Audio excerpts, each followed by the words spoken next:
Hi friends, welcome to Raga's kitchen. இன்றைக்கி வீடியோவில் school விட்டு வர பசங்களுக்கு சட்டுன்னு ஒரு 10-15 நிமிஷத்துலேயே செஞ்சு கொடுக்குற மாதிரி நல்லா சூப்பரான சுவையான ஒரு ஈவினிங் ஸ்நாக் ரெசிபி தாங்க பார்க்க போகிறோம்.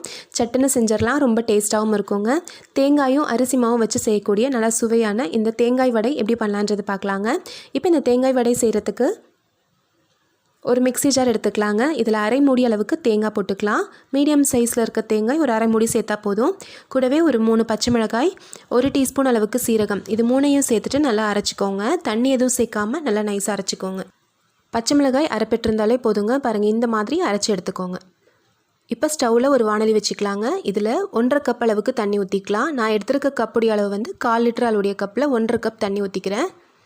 தண்ணி நல்லா சூடாகட்டும். இந்த தண்ணியிலேயே ஒரு 3/4 டீஸ்பூன் அளவுக்கு உப்பு, 1 டீஸ்பூன் அளவுக்கு சமையல் எண்ணெய், இது ரெண்டையும் சேர்த்துட்டு நல்லா கலந்து விட்டுட்டு மூடி வச்சுருங்க. தண்ணி நல்லா கொதிச்சு வரட்டும்.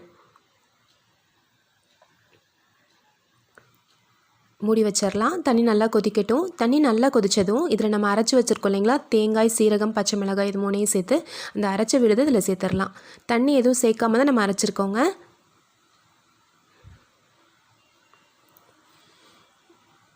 அரைச்ச தேங்காய் விழுதை சேர்த்துட்டு நல்லா ஒரு தடவை கலந்து விட்டுருங்க. இதில் நம்ம அரிசி மாவு சேர்க்க போகிறோம். வறுத்த அரிசி மாவு பயன்படுத்திக்கோங்க. அரிசி மாவுக்கு கடைகளில் கிடைக்கிற அரிசி மாவு டைரெக்டாக பயன்படுத்திக்கலாம், அல்லது கொழுக்கட்டை மாவு இருந்தால் கூட நீங்கள் பயன்படுத்திக்கலாம். இப்போ இது நல்லா கலந்து விட்டாச்சு. நல்லா கலந்து விட்டு இது நல்லா கொதிக்க ஆரம்பித்ததும் இதில் அரிசி மாவை சேர்த்துக்கலாம். ஒரு 1/4 கப் அளவுக்கு அரிசி மாவு சேர்த்துக்கலாங்க. நான் எடுத்துருக்க அரிசி மாவுக்கு சரியாக இருக்கும் 1/4 கப்புன்றது. அப்படி தேவைப்பட்டுச்சுன்னா கொஞ்சம் சுடு தண்ணி லேசாக வந்து தெளித்து விட்டு நம்ம வந்து மாவு கிளறி விட்டுக்கலாம். அரிசி மாவு சேர்த்துட்டு தண்ணி உடனே சேர்த்துறாதீங்க. தண்ணி பத்தலைன்னு நினச்சி நல்லா இந்த மாதிரி மிக்ஸ் பண்ணி விடுங்க. இந்த தண்ணி மாவு எல்லாத்தையும் நல்லா இழுத்துரும். கட்டிகள் எதுவும் இல்லாத மாதிரி நல்லா இந்த மாதிரி கலந்து விட்டுருங்க. மாவு எதுவும் இல்லாமல் நல்லா வந்து மிக்ஸ் ஆனதும் இதை வந்து நம்ம மூடி வச்சிடலாம். ரொம்ப ட்ரையாக இருக்க மாதிரி இருந்துச்சுன்னா லேசாக மட்டும் தண்ணி தெளித்து விட்டால் போதுங்க. தண்ணி ஊற்ற வேண்டாம். தண்ணி கையில் கொஞ்சமாக எடுத்து தெளித்து விட்டு ஒரு தடவை நல்லா மிக்ஸ் பண்ணிக்கோங்க. அரிசி மாவு மாவாக இல்லாமல் இந்த தண்ணியோடு சேர்ந்து நல்லா மிக்ஸ் ஆகிருக்கணும். பாருங்கள், இந்த மாதிரி கொஞ்சம் தண்ணி ஊற்றி இப்படி தெளித்து விட்டு கலந்து விட்டுக்கோங்க போதும்.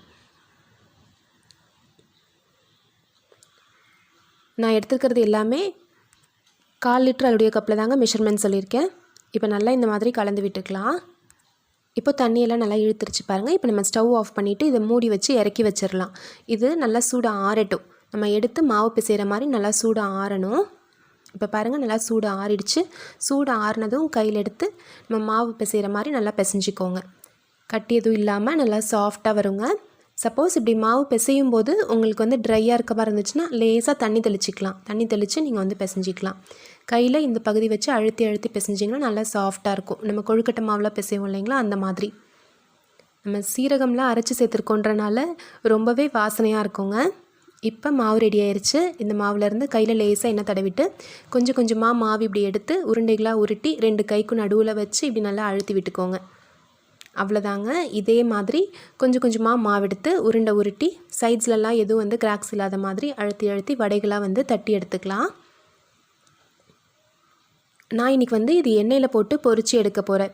சப்போஸ் உங்களுக்கு வந்து ஆயில் சேர்க்கறது வந்து விருப்பம் இல்லை, எண்ணெயில் போட்டு பொரித்து சாப்பிட விருப்பம் இல்லைன்னு நினைக்கிறவங்க இது தாராளமாக இட்லி பாத்திரத்தில் ஒரு 10 நிமிஷம் மீடியம் ஃப்ளேமில் வச்சு வேக வச்சு சாப்பிட்டாலும் நல்லா டேஸ்ட்டாக தான் இருக்கும். பாருங்கள், நம்ம எடுத்த மாவுக்கு இந்த மாதிரி கிட்டத்தட்ட 14 வடைகள் கிட்ட வந்திருக்கு.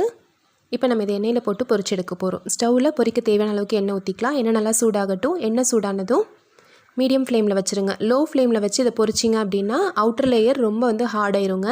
அதனால் மீடியம் ஃப்ளேம்லேயே வச்சு நல்ல ஒரு கோல்டன் ப்ரௌன் கலர் வந்ததும் நம்ம எண்ணெயிலேருந்து எடுத்துடலாம். ஒரு 4லேருந்து 5 போட்டுக்கலாங்க. ஒரு 1 நிமிஷம் விட்டு லேசாக அப்படி திருப்பி விட்டுக்கோங்க. எல்லா சைடும் ஒரு கோல்டன் ப்ரௌன் கலர் வந்ததும் எடுத்துடலாம். ரொம்ப சிம்பிளாக செய்யக்கூடிய நல்ல சுவையான தேங்காய் வடைங்க. கண்டிப்பாக ட்ரை பண்ணி பாருங்கள். உங்கள் வீட்டில் எல்லாருக்குமே ரொம்ப பிடிச்சிருக்கும். இது 2 நாள் வரைக்குமே நல்லாயிருக்கும். இப்போ திருப்பி விட்டாச்சு. எல்லா சைடும் ஒரு கோல்டன் ப்ரௌன் கலர் வரட்டும். இப்போ பாருங்கள், நல்ல ஒரு கோல்டன் ப்ரௌன் கலரில் வந்துருச்சு. இப்போ எண்ணெயிலேருந்து எடுத்துடலாம்.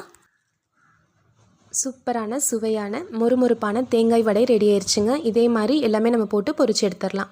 இது வெளியில் நல்லா கிறிஸ்பியாக இருக்கும், உள்ளே நல்லா சாஃப்டாக இருக்கும், ரொம்பவே டேஸ்டியாக இருக்கும், நல்லா வாசனையாக சுவையாக சூப்பராக இருக்கும். நீங்களும் ஸ்நாக்ஸ்க்கு இந்த மாதிரி ட்ரை பண்ணி பார்த்துட்டு இப்படி வந்துச்சுன்ற சொல்லுங்கள். இப்போ நம்ம இதே மாதிரி ஒரு 4-5 வடையாக போட்டு நம்ம எடுத்துடலாம். ரொம்ப சிம்பிளாக வீட்டில் இருக்கக்கூடிய பொருட்கள் வச்சு ரொம்ப ஈஸியாக செஞ்சிடலாங்க. நல்லா மொறுமொறுப்பான தேங்காய் வடை ரெடி ஆயிடுச்சு. நீங்களும் இந்த மாதிரி ட்ரை பண்ணி பார்த்துட்டு இப்படி வந்துச்சுன்னு சொல்லுங்கள். இந்த ரெசிபி பிடிச்சிருந்துச்சுன்னா நம்ம சேனல் ராகாஸ் கிச்சனில் ஒரு லைக் கொடுங்க. ஃப்ரெண்ட்ஸ் கூட இந்த வீடியோவை ஷேர் பண்ணிக்கோங்க. நம்ம சேனலை சப்ஸ்கிரைப் பண்ணி வச்சுக்கோங்க. தேங்க்யூ.